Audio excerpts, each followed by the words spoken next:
tell us what's happening here? Yeah, so this is a dive off the coast of Australia, about 140 miles offshore. And this dive, I was on a liveaboard, and they're actually gonna feed these sharks. Um, and so there, the tuna head pops up, and the sharks go crazy. What's that ball thing? Yeah, the ball is afloat, and the tuna head, they bring it down in like this trash can, and then when they pull a cord on a chain, the ball pops the lid of the trash can open and floats Ah, floats the tuna head up. cool. So the chum, is that what they call it? Yeah, They're the chum. all right. And that attracts the sharks. Yeah, and so you can see all the divers kind of in the background. We're Now, all where are you? Are you I'm taking the filming. video? Yeah, I'm filming. You're And filming. yeah, but we're in kind of this amphitheater where like an underwater circular cove with this little stage in front of it. It's Ah, all coral, but it's all dead coral, and so we're kind of okay. just sitting and chilling and watching the sharks do their thing, and then, when they calm down and they eat it all, then we just get to swim around with them. Okay, so is there anything between you and the shark, like a No, cage? no, no, no cage. So you could swim over there, or they could swim Oh, over to yeah, you. yeah, yeah, Wow. How yeah. far away is the ball, The roughly? maybe like 20 feet here. The GoPro is super wide angle, so it's actually like pretty close. And then Uh-huh. there were some sharks that like blew by earlier in the video that were easily within hand's reach. Wow. Hi, everybody. So, the scuba diver that you just saw and heard in that last interview was a former student of mine, Jens Fischer. And he graduated, I don't know, a long time ago, beginning of my teaching career. Um, and let's just say he followed a road less traveled. And he's come back multiple times to talk to my classes generously. I really appreciate it. And when I listen to him, I find him really inspirational. Like, I think he could go on one of those speaking tours with Clinton and Obama. Those guys get $10,000 a night for getting in front of a crowd and telling them their story, and he could be there right along with them, with drawing the same attention. So I'm going to do a multi-part series. Another thing that I think is really cool is he and I have grown to be really good friends. So over time, and we've just stayed in contact, and we like to snowboard together, and we've surfed together, and share a lot of the same interests, and have similar outlooks. And I really look up to him. He was a student in my class, but I think the arrow points the other way. He is really inspirational for me, and actually had a really big impact on how I teach. He's also good friends with my son, and they have their own connection. So we're going to go on a little field trip and visit him. Here we go.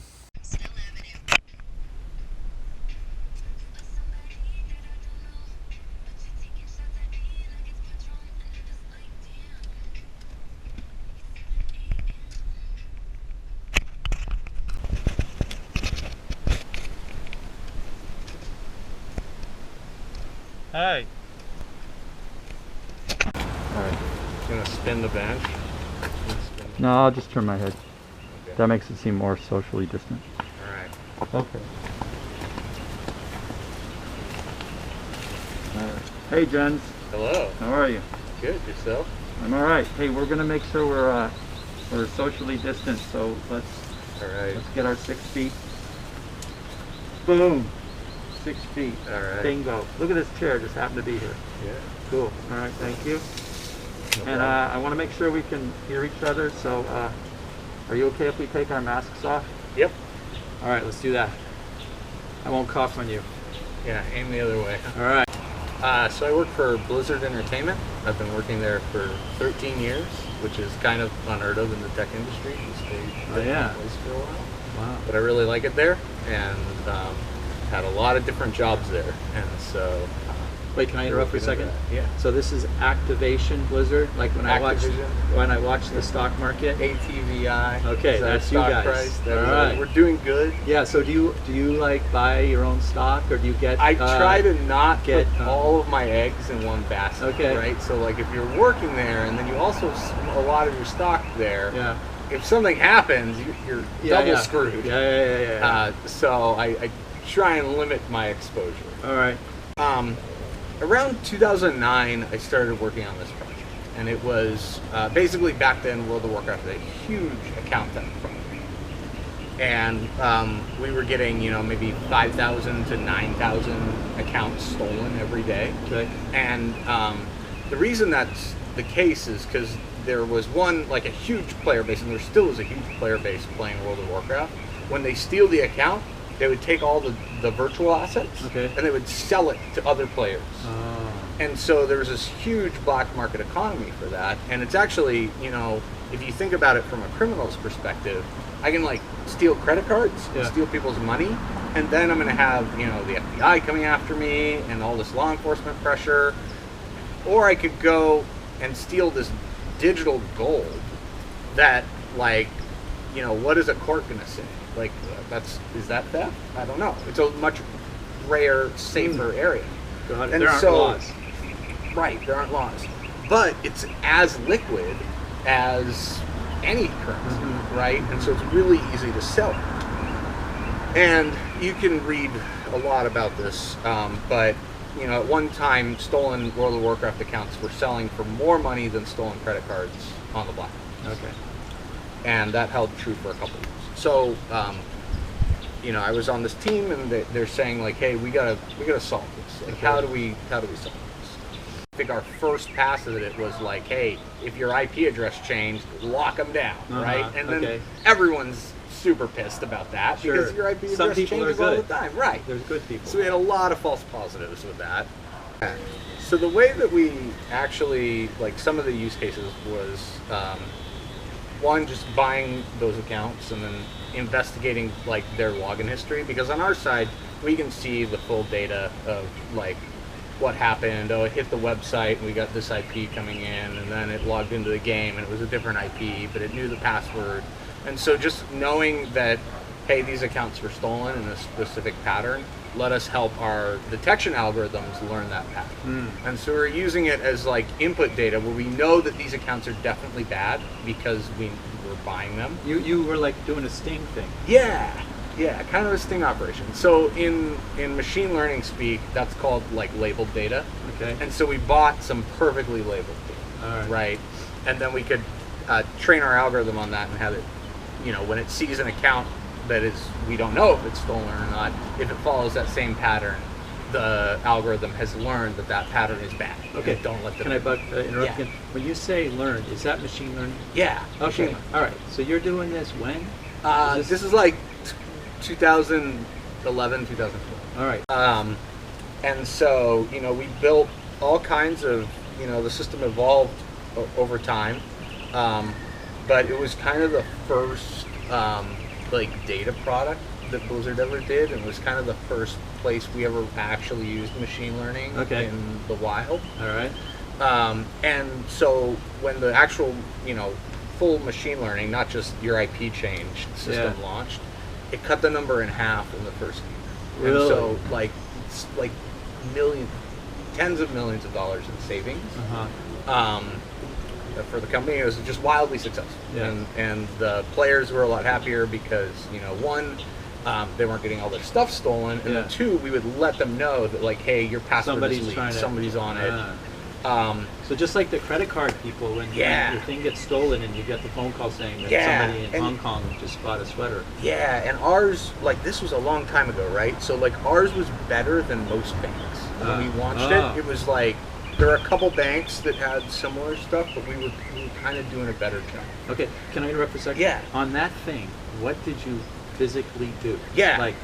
Tell us what you made it. So I did a bunch of stuff for that project. I did data mining on the back end to get that labeled data in. Okay. I built a tool that would let our customer service agents review an account's login history and then flag things as bad to help with the labeling process. So that was like a more front end thing? Where you? I did do the front end for that, but it was bad. I'm not a front end developer. You're a back end person. Yeah, for sure. And then the big thing that I did was run the real time service. That when Greg logs in, it looks at all his real time data and in like less than 50 milliseconds decides if you're bad or good. Right? And so that's the fun part, right? You take the model, and in this case, you found the weights. Yeah. And then you go put in. So I didn't find the weights, right? Okay. So we had some data scientists that give you this huge decision tree of like go left, go right. Yeah. And so our system traverses that and applies all the correct input to the choices. Yeah. And then the weight that comes out is the percent likelihood that you're being stolen. Okay, all right. And so then if it's over a number, we lock you down. If it's over another number, we ask for more stuff. Like, hey, can you tell us your secret question? Yeah, a bunch of if statements. That's all a decision tree is. It's just like a ton of if statements. All right. But then I also was responsible for like a lot of the tuning around it. So after it launched, then, you know, it's really nice at first because like you've detected all the patterns, but then as soon as you make a change, like they change the way that they're hacking things, and they and so we get into this cat and mouse game. Did you like that? Yeah, it's fun, but only for about like 5 years, and then we had driven it so far down. Like, did you make it so that the losses were pretty small then? So like, or that's the idea. So it reduced the losses 50% year over year for the first 4 years. Right. And then it started to dwindle. Okay. After that. And so like for the most part we got a pretty good handle on it. Wait, is it because you caught them and they were gone, or was it because you got so good that nobody was able to like beat your system? Yeah, so there's both, right? So there's the economic pressure of you catch them, they can't maintain their profit margins, they go out of business. Yeah. Right. But there's a whole bunch that Blizzard did around this topic, right? And a lot of it's public, right? Like we put. Is this like on GitHub or whatever? We're not open source. So Jens, you're on Discord. I am. And you are. And what's your username? Tetamesh, but I've put my actual name in on a lot of the Discords. Okay. So you actually show up on all of the Neato servers related to CV. I should. Is that right? Most of them. Okay, cool. And are you okay with kids asking you questions? Absolutely. All right. Happy to answer questions.